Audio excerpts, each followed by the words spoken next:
This Torah class is brought to you by TorahAnytime.com. Okay, good afternoon everyone. Shalom Aleichem. We continue in the Orchos Chaim of the Rosh. We are up to Ois Memhei. Semach b'shamacha toichachas k'motzei shel harav. One should rejoice when they hear rebuke, like they found great treasure, great spoils. Human nature is when people are rebuked, they get very defensive, they get very insulted, they feel very down. Not only should one rejoice when they hear words of rebuke, but one should consider it like they found a great treasure. There's nothing greater, there's nothing more beneficial, there's no greater windfall than hearing words of rebuke. And you never know where you'll get it from. So I'll give you an example. This morning I received an email from someone, wherever they may be, regarding something that we sent to them, and I was wondering why they didn't respond.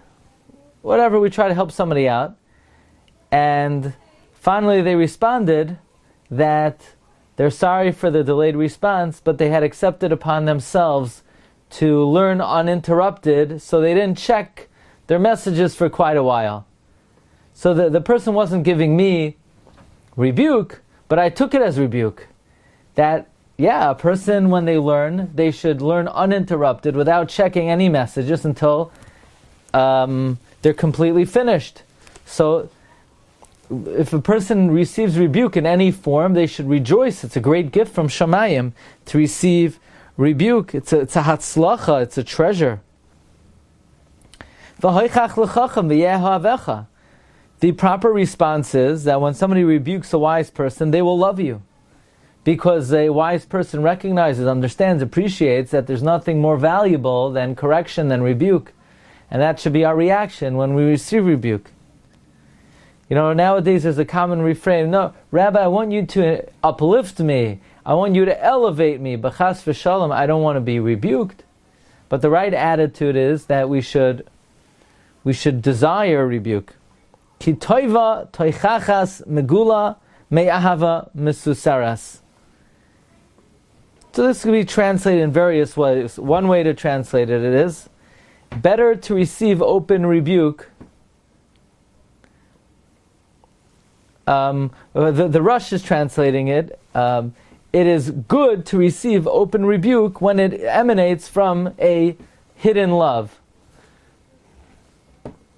In other words, it's very beneficial when somebody receives correction, even if it's open, even if it's public, even if it's outright, if it emanates from a source where the person is really is correcting out of love. Now, we live in America where people feel that, live and let live.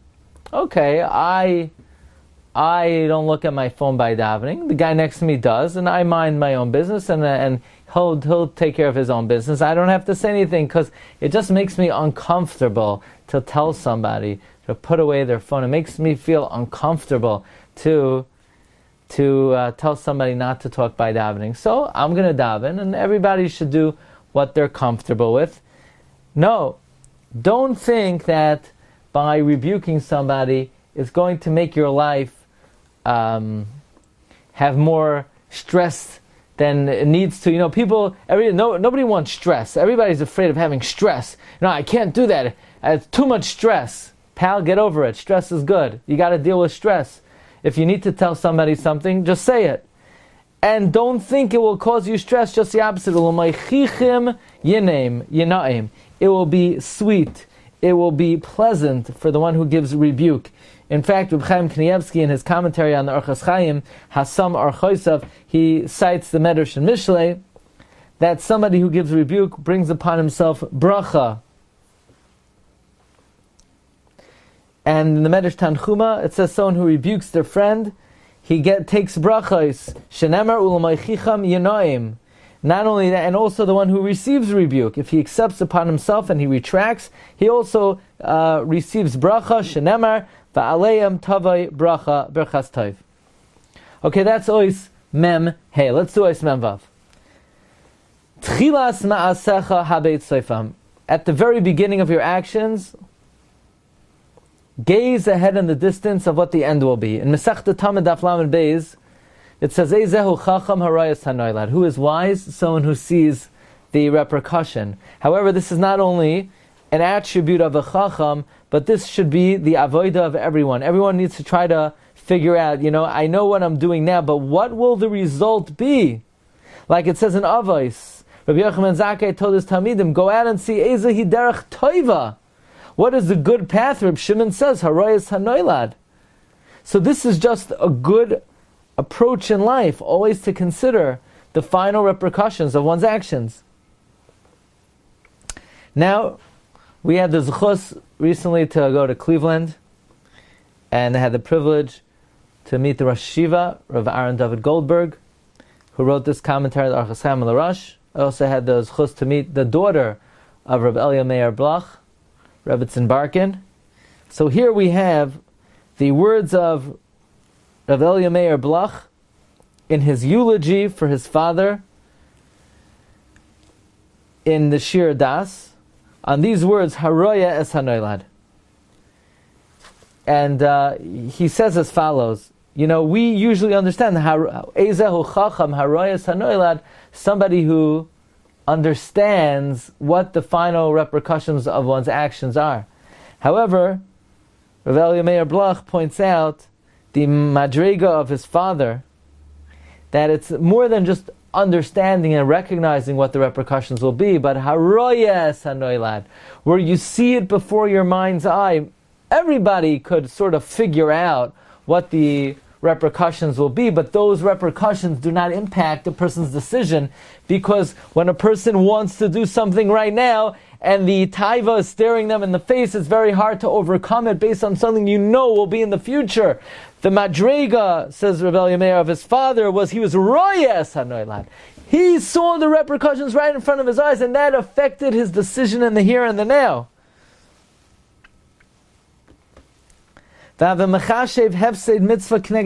Consider, you're afraid of the loss of the mitzvah.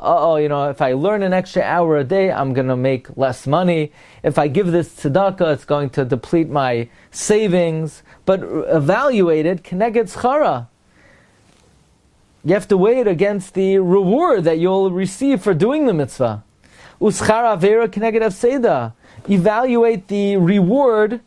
What do you think you can get out of this avera? You'll feel good for a moment. You'll satisfy your urge for a moment. But what about the eternal loss and suffering? Keneged afseda.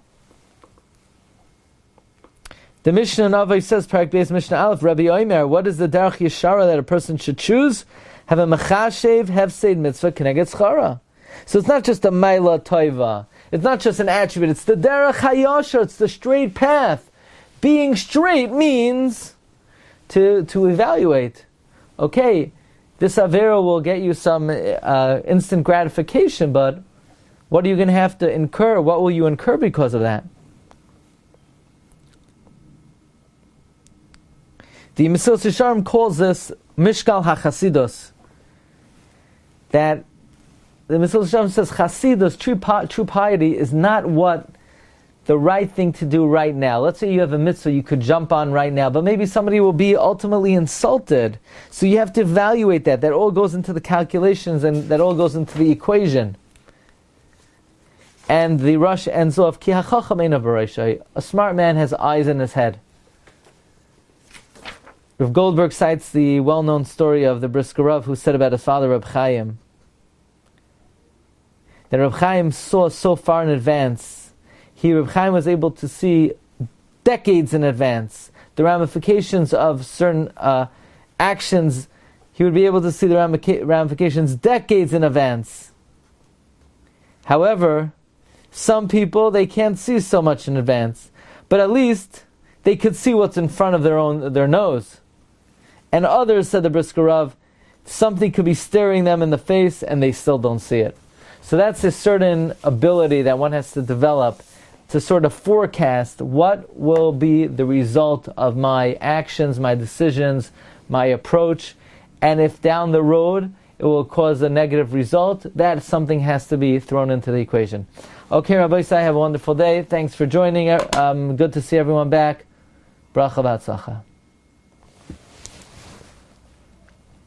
You've just experienced another Torah class brought to you by TorahAnytime.com.